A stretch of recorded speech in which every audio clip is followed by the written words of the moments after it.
Hey y'all, hey y'all, hey y'all, hey y'all. It's me again, JT, and I'm here with another story time. Well, I don't want to say it's story time, but I just want to talk to you guys basically about my journey in media and radio. Matter of fact, let me fix my microphone because I feel like it's too far away. That's first off. Anywho, so yeah, um, radio. For me, it started 8.5 years ago. I started doing radio 8.5 years ago, right, guys? Um, I was given the opportunity by someone in Brooklyn, New York. Yeah, I was given the opportunity. One thing I'm not going to do, I'm not going to say anyone's names because one thing that I realized is the more that I do say people's names, the more credible they feel in my journey. And that's not necessarily the situation here with Jasmine Taylor TV. Um, so, yeah, 8 years ago, 8.5 years ago, pardon me, I started doing radio because it was presented to me by someone. He saw me for my years doing party promotion work. And he hit me up like, yo, Jay, have you ever thought about doing radio? Like, you have the connections. You've been doing party promoting for many years. Like, what's up? Like, I think you should start doing other things. Um, I'm like, you know what? I don't really know. I'm like, I don't really know. I've never done radio before. Like, what does it consist of? He was like, you. And I'm like, really? Nah, let me stop. But basically, I didn't have any idea, you know what I mean? I didn't know what I was getting myself into. But you know what it is? He's a talker. He definitely has a gift of the gab. So he he was like, you should start doing radio because at the end of the day, the party scene is getting dried up, it's getting washed up. You have more talent than just being a party promoter. So I'm like, you know what, let me consider it. I tried it. I went, I believe the show that I was on Mondays. It could have been Mondays or Wednesdays. It was Wednesdays. The show was on Wednesdays. Yes, it was every Wednesday, 8 to 10 p.m. Yep. And I got there. I loved what I started doing. Like, no doubt about it. It felt like I was a natural. So I'm like, you know what? This is really something that I want to do.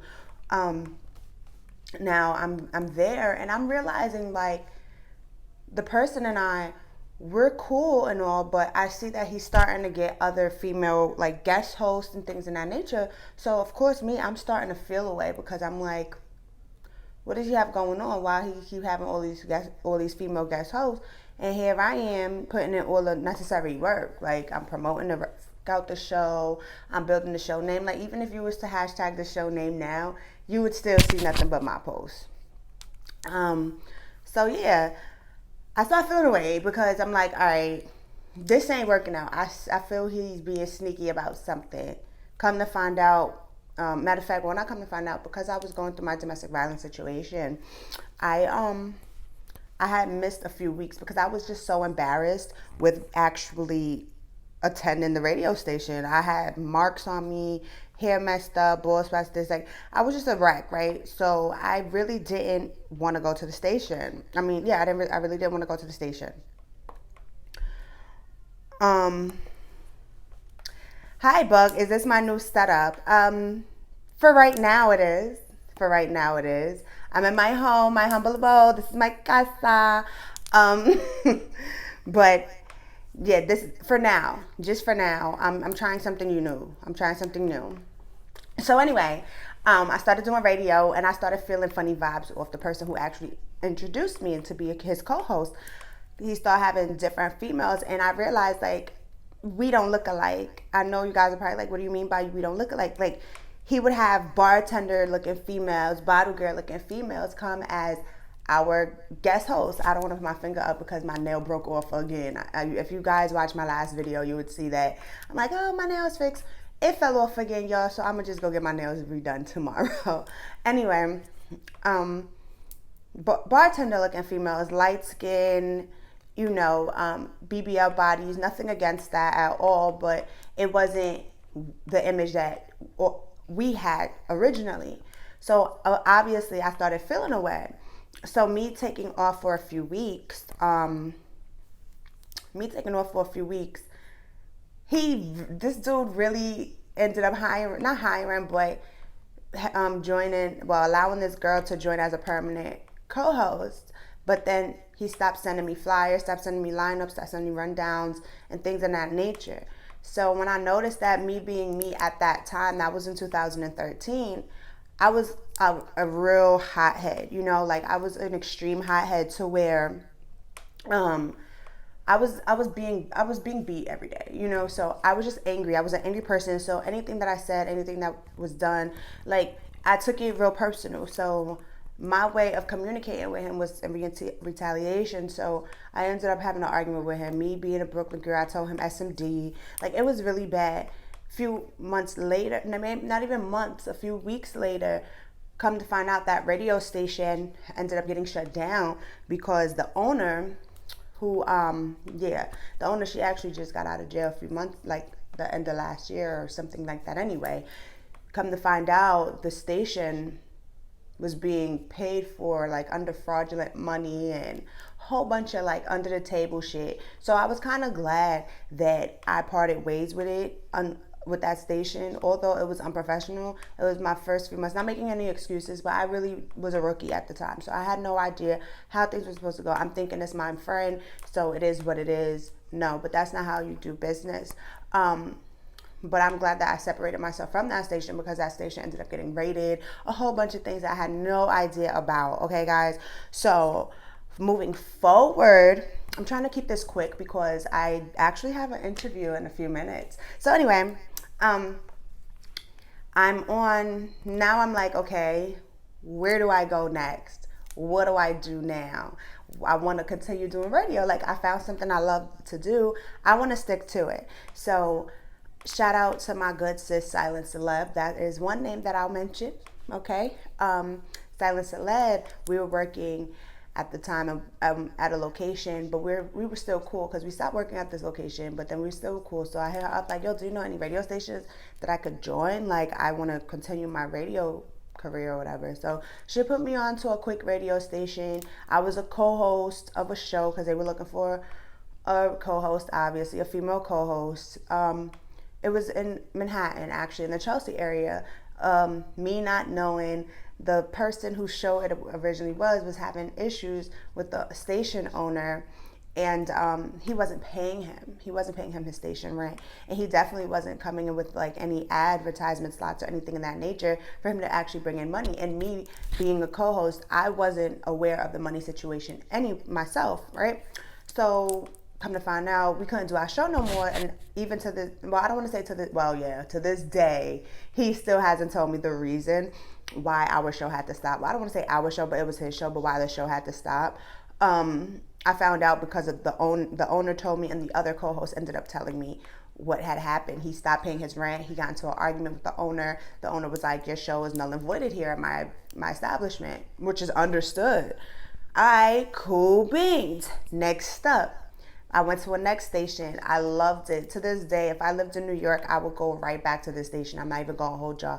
If I lived in New York, I would go right back to this station. I loved it. The only reason I left that station is because I had gotten pregnant, and the location was just so freaking far, guys. Like the location was so far to where me being pregnant and just everything, I was getting home like 1 o'clock in the morning from traveling on public transportation. Again, also my mental was screwed up completely, being a battered woman at the time. So I was at this radio station. I remember my first like celebrity interview was Hell Realm. I was excited about that. I'm like, all right, this is for me. Like I'm in, I'm lit, I'm popping. Like it is what it is. I get pregnant. I'm like, all right, I'm gonna take a break. No, I'm like, this mommy ish is real life. Like I cannot travel this far to do media right now. Like I can't do it right now. So I took a break off for a while. I was very, very discouraged. I was so discouraged.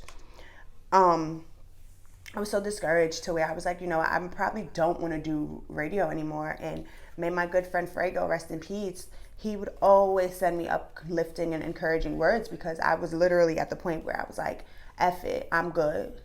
I was like, I'm good, I don't want to do it. But I forgot who I got connected with, but I had gotten connected with someone, and then they put me into this other station, where everyone knows this station in Brooklyn, New York. I was there for like 3 years.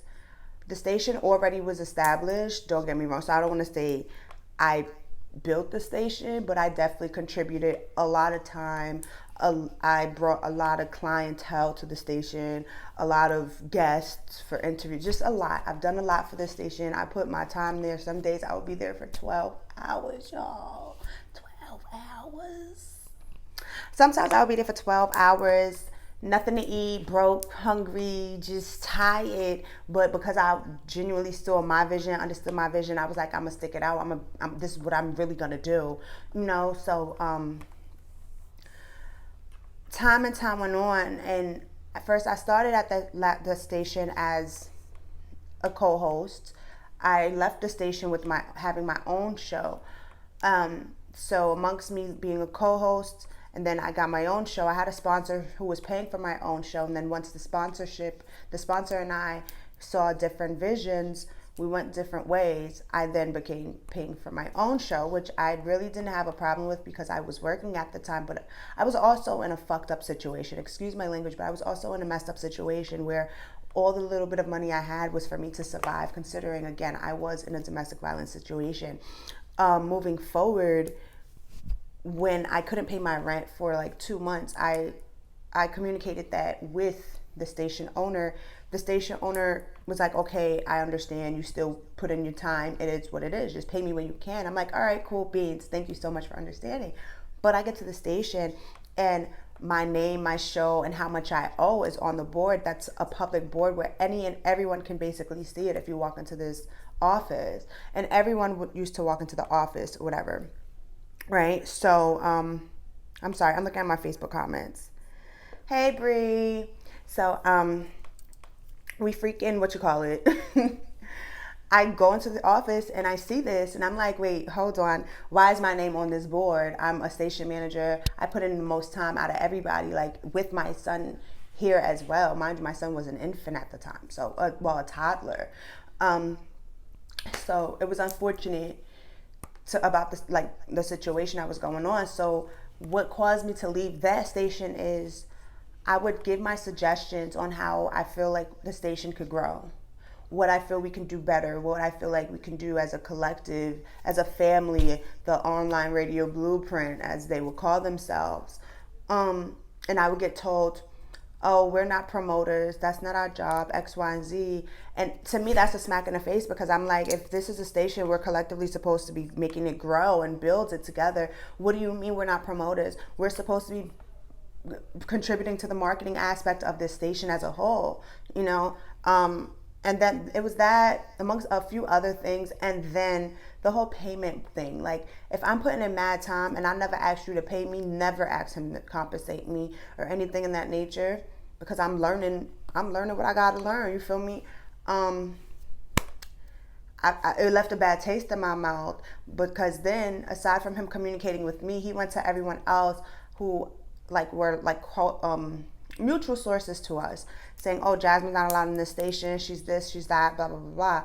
Why aren't you telling me this? You have my phone number, you have me on social media. Why aren't you speaking to me? Why aren't you telling me this? So, me being me, I went to the station, y'all. And I sat up there, I had an interview and everything. I didn't care. Posted a picture, all of that, with my middle fingers up and all of that, because I did not care. You're not going to disrespect me. Now, moving forward, after I left that station, I was completely freelancing. Whoever needed to book me for a show, go ahead, let's do it. What's good? What's popping? Whoever needed to book me for an event, I'm still active. So although I wasn't 100% active in my radio career, I always kept myself relevant by showing my face, maintaining my social media presence and things in that nature. So a lot of people ask me, like, the times when you don't do radio, well, what is it that you're doing? I'm staying active. That's what I'm doing. Okay. So yeah, that's basically that portion. Now, moving forward, I came down here to North Carolina, right, guys? Me being a New Yorker, I'm like, you know what, F this. I'm not stopping what I love to do. Like, let me find a station out here. I found the station out here. I told the owner, I'm like, yo, I actually know how to engineer because I've engineered my own show. I've been hosting my own show, producing my own show, planning my own show, booking my own show. I just need a location. Like, is there a way we could team up? Like, I'll work for my time type shit or whatever. He was like, all right, you can have a free show if you contribute to engineering, training, get exclusive interviews, etc. So I contributed my time for that. I contributed a lot of time because I genuinely love what I do. Genuinely love what I do. However, there's times when there's within any company, business, whatever it is that you have going on, there's off season, there's peak season, and things in that nature, right? So during our off season, it's not a lot of radio shows or podcasts at the station, so that means it's less money coming in. However, it just so happened that whenever those situations would occur, I'd get hit with the, hey, Jazz, I need you to pay your rent. Da, da, da. Wait, but for what? That's not the agreement. Mind you guys, we did not have, a lot of people are asking me like if we had any type of contracts. No, we did not have any contracts. So, we didn't have any contracts, which on my part, I feel like that was a good thing considering I wasn't like tied into anything. So on my part, that was, I'm good with that. So now whenever, and this happened, I've been at the station for like a year and a half. This happened 4 times. The last time was the last time, okay, which was a few weeks ago. So I'm working, I'm contributing my time. I'm talking about I'm at the station 5 days a week, more than the owner. I'm putting in blood, sweat, tears. I'm not going out to events because I have to be at the station. It's a whole bunch of things I was doing. I would leave the station sometimes after 12 in the morning, a whole bunch of things. Okay, y'all. And it kind of was a slap in the face to where it's like I'm one of your hardest partners. Like, I'm an asset. When I first got to the station, it was 120 countries the station was heard in. By the time I left, the station is now heard in 160 something countries. Okay, so I contribute a lot of time and dedication. And so I know people are like, well, what's the setup you have going on here? Until I feel comfortable enough to go to another establishment or even to open my own establishment, I feel comfortable being in my own home. This is how I feel comfortable. I have no problem with it. That I just wanted to share like my journey in media with you guys when it comes to the radio podcast aspect of it. Of course, there's more, but as I stated, I do have to get ready for my guest. If you want, you can follow me on Instagram at Jasmine Taylor TV. Catch me on Instagram Live. The interview will actually be posted as well to YouTube and Facebook, as well as all streaming services, Spotify, iHeartRadio, everything. If you like this video, make sure you like, comment, subscribe, press the bell notification button so that you guys don't miss a beat, because y'all want to go thirsty, because y'all know Jasmine's got the juice, baby. Make sure you guys show me love. If there's anything you want me to discuss, comment on it. Send me some whatever, some questions, some comments, some suggestions. I'm open to it. It's me, JT. Later.